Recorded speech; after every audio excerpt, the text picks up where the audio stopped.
A very very good morning to all of you, and this is your प्यारा सा channel love you chemistry. And first of all happy Janmashtami to all of you. आप सभी को जन्माष्टमी की हार्दिक शुभकामनाएं। So guys, आज हम आपके लिए लेके आए हैं क्वांटम केमिस्ट्री का next lecture, that is lecture number I think 7।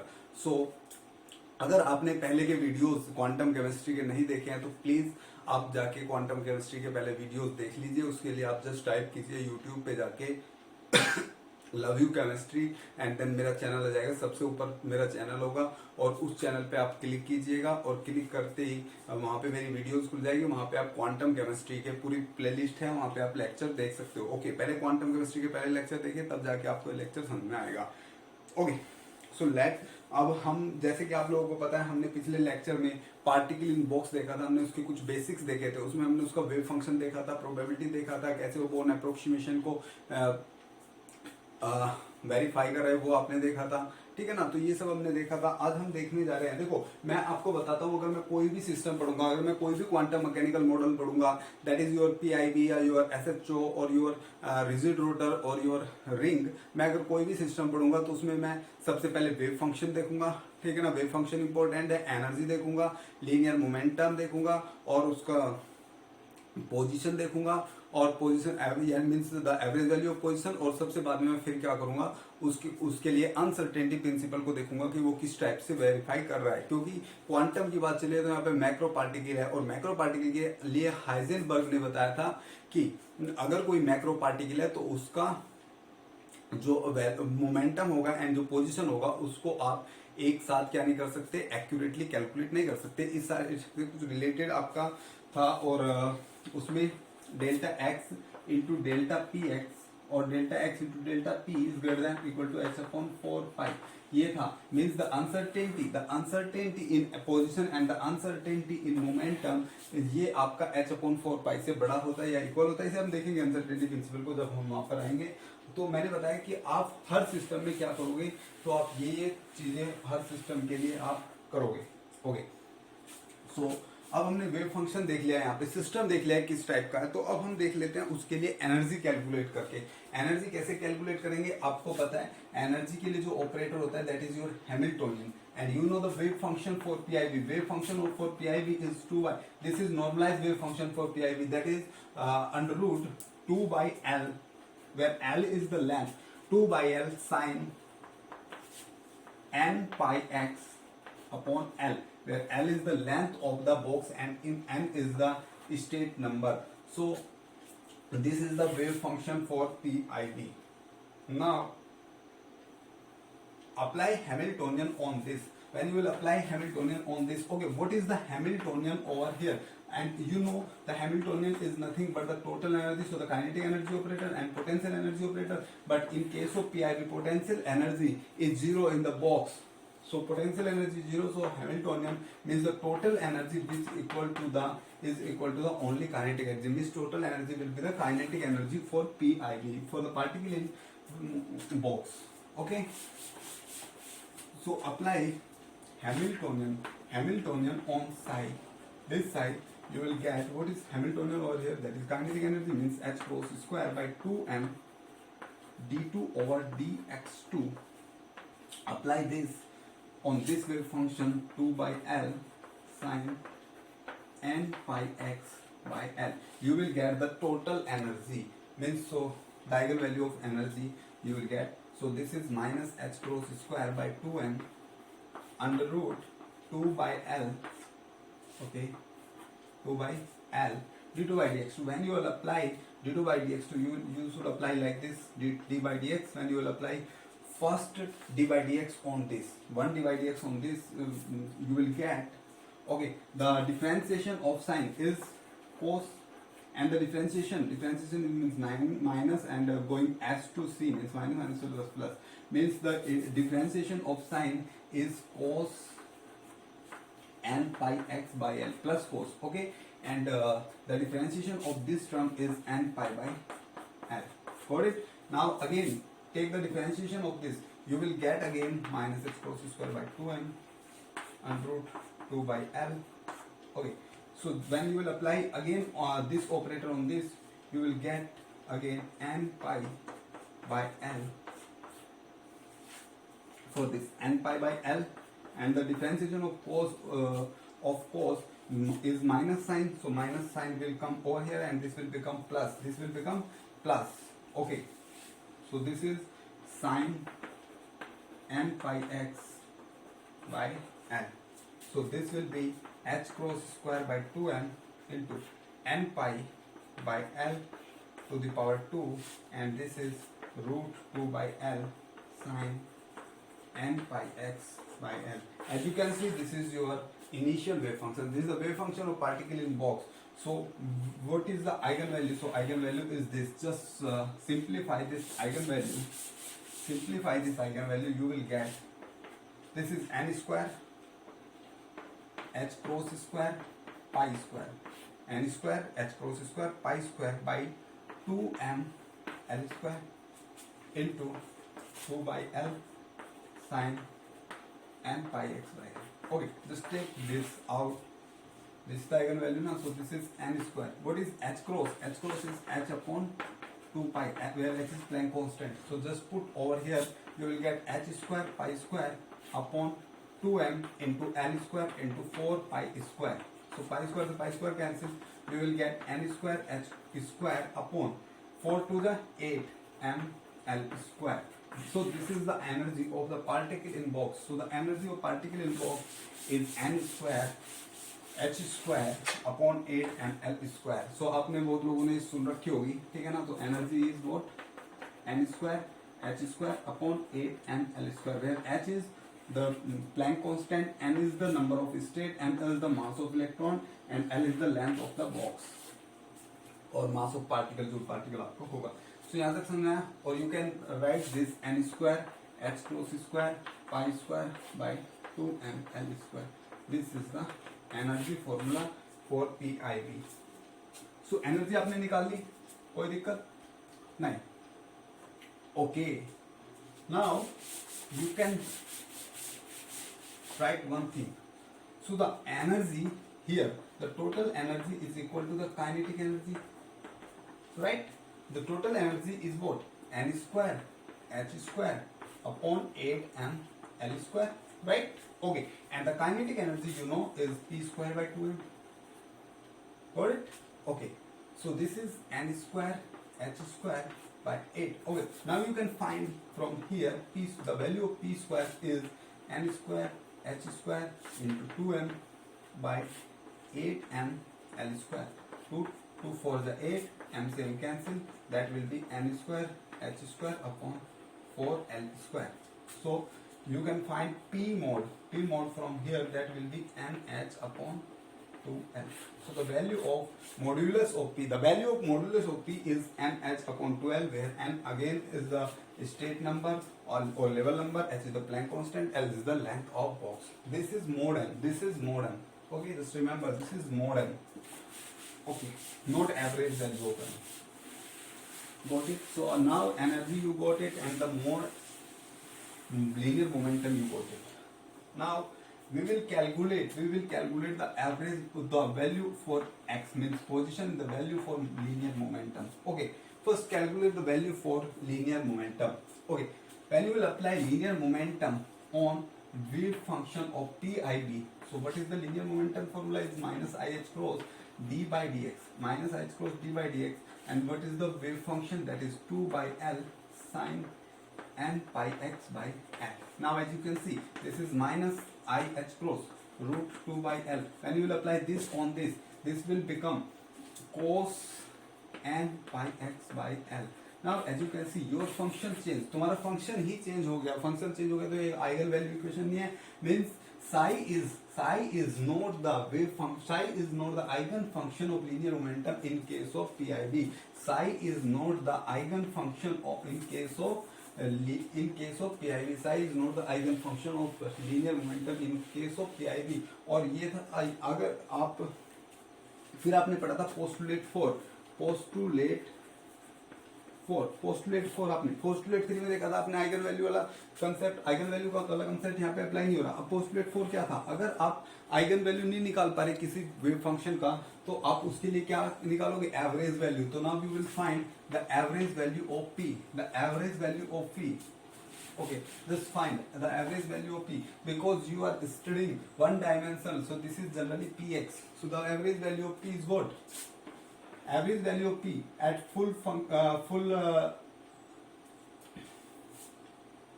space means 0 to L. Limit is 0 to L na.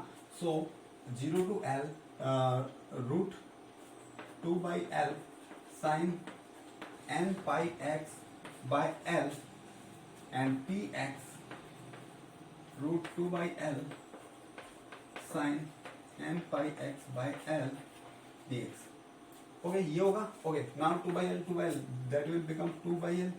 Okay, 0 to L. This is sin n pi x by L and this is what? This is what? When you will apply Px with this, so Px is what? Minus I cross को बाहर ले लो. D by dx. When you will apply D by dx on sin n pi x by L,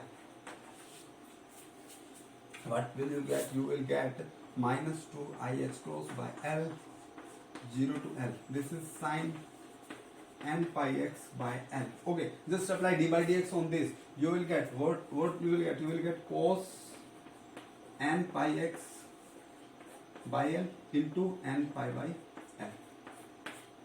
Okay, into dx. Now this is minus 2 I h cross by L into n pi by L को बाहर ले लेंगे 0 to L. This is sin n pi x by L.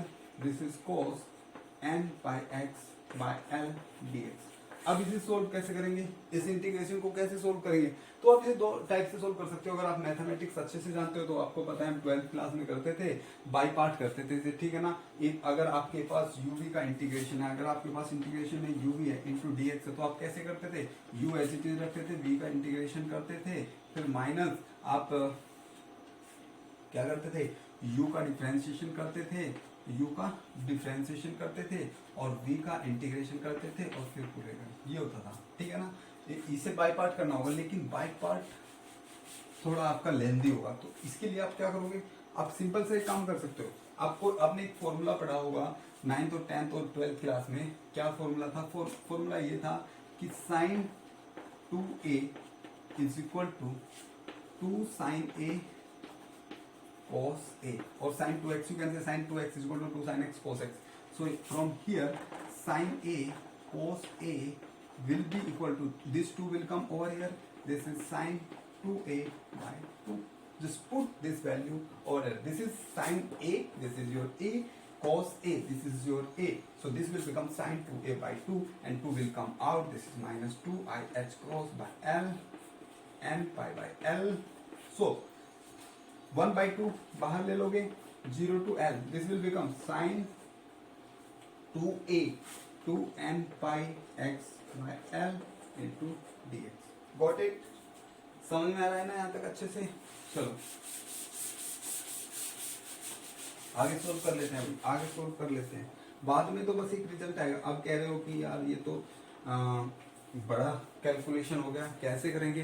बाद में एक result आएगा, वो सबके लिए सेम होगा. वो रिजल्ट बस आपको याद रखना है, ठीक है ना. बस आपको वो रिजल्ट याद रखना है, दिक्कत मत मानो. तो ये आ जाएगा, जब आप इसे सोल्व करोगे तो ये आ जाएगा 2 से 2 कैंसिल हो जाएगा. ये आ जाएगा minus n pi i h cross by 2l square. Okay, what is the integration of this? Integration of this is minus because sine का इंटीग्रेशन माइनस कोस होता है, minus cos 2n pi x by l upon 2n pi by l. इसका differentiation होगा upon में, ये होगा, और 0 to l. ये ऊपर आ जाएगा तो ये देगा minus n pi i h cross bye 2l square. ये माइनस मिलके प्लस हो जाएगा और ये ऊपर आ जाएगा, ये हो जाएगा l upon 2n pi. Okay, just put the limit over here. First you put the final limit, then the initial limit. Put this limit over here, you will get cos 2n pi. Put L over here. When you will put L over here, L will cut, cancel out. Okay, then minus cos. When you will put x is equal to 0, then this will become cos 0. Okay. So this is 2n pi. N pi से n pi cancel. So this is I h cross L से L cancel by 2l.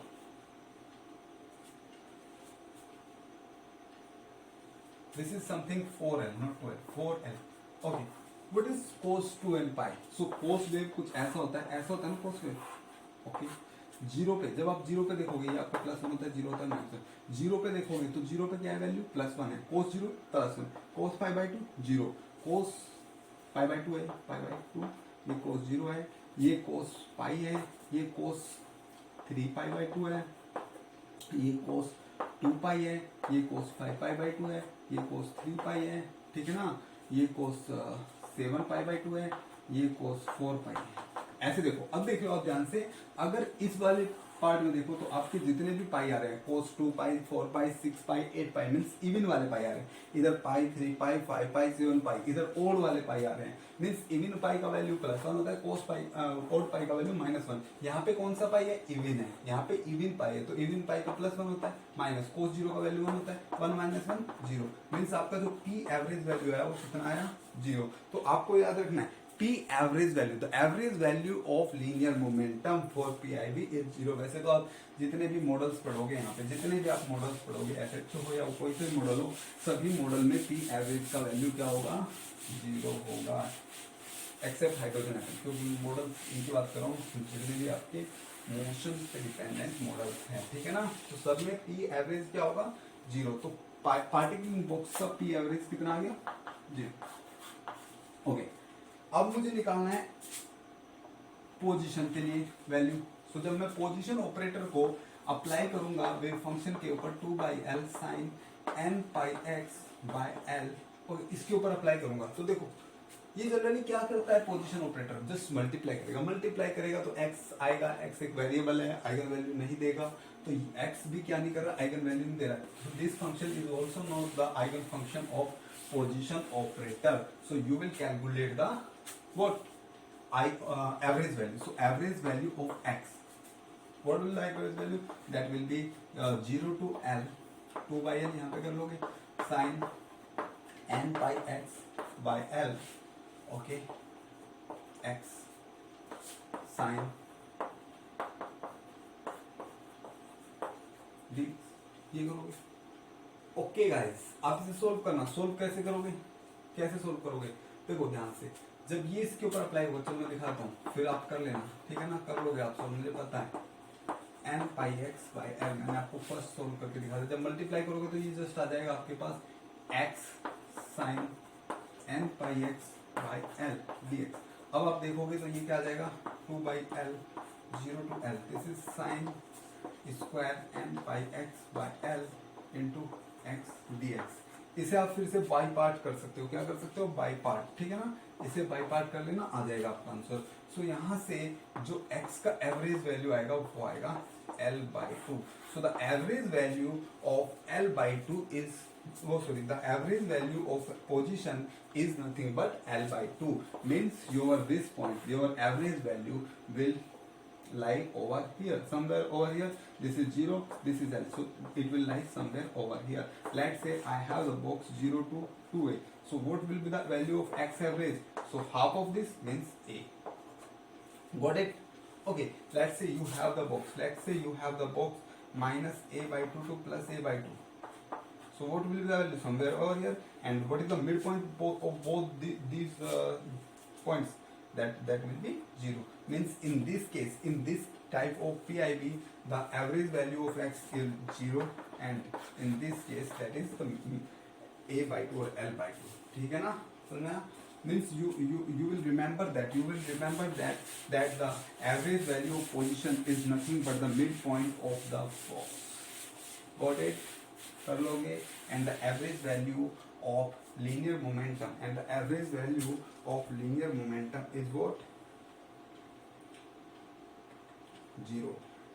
linear momentum के लिए average value क्या आया है, 0 आया है। Energy का वैल्यू n² अपॉन 8 ml² आया है, ठीक है ना? यहाँ तक कोई दिक्कत आई थिंक नहीं होगी, समझ में आया? ओके, सो गाइज यहाँ तक हमने क्या किया, आज हमने यहाँ तक आपका एनर्जी कैलकुलेट किया, ठीक है ना? एनर्जी कैलकुलेट किया, एक्स का एवरेज वैल्यू कैलकुलेट किया, मीन्स पोजीशन का एवरेज वैल्यू, और पी का एवरेज वैल्यू कैलकुलेट किया, पी मोड देखा, पी मोड क्या आया, NH अपॉन 2L आया। ये कितना आया 0 आया। पीआईबी के लिए बात कर रहे हैं, ये कितना आया L/2 आया, ठीक है ना। और ये कितना आया जनरली आपका N²H² अपॉन 8mL²। तो गाइस आपको ये ध्यान रखना है, ठीक है ना, यहाँ तक आपको ध्यान रखना है। तो आज के लेक्चर में बस इतना ही, हम नेक्स्ट लेक्चर में देखेंगे आपका। ओके देन, आई होप आप लोगों को अच्छे से समझ में आया होगा। So please like share and subscribe and thanks for watching, thanks for cooperation, bye bye.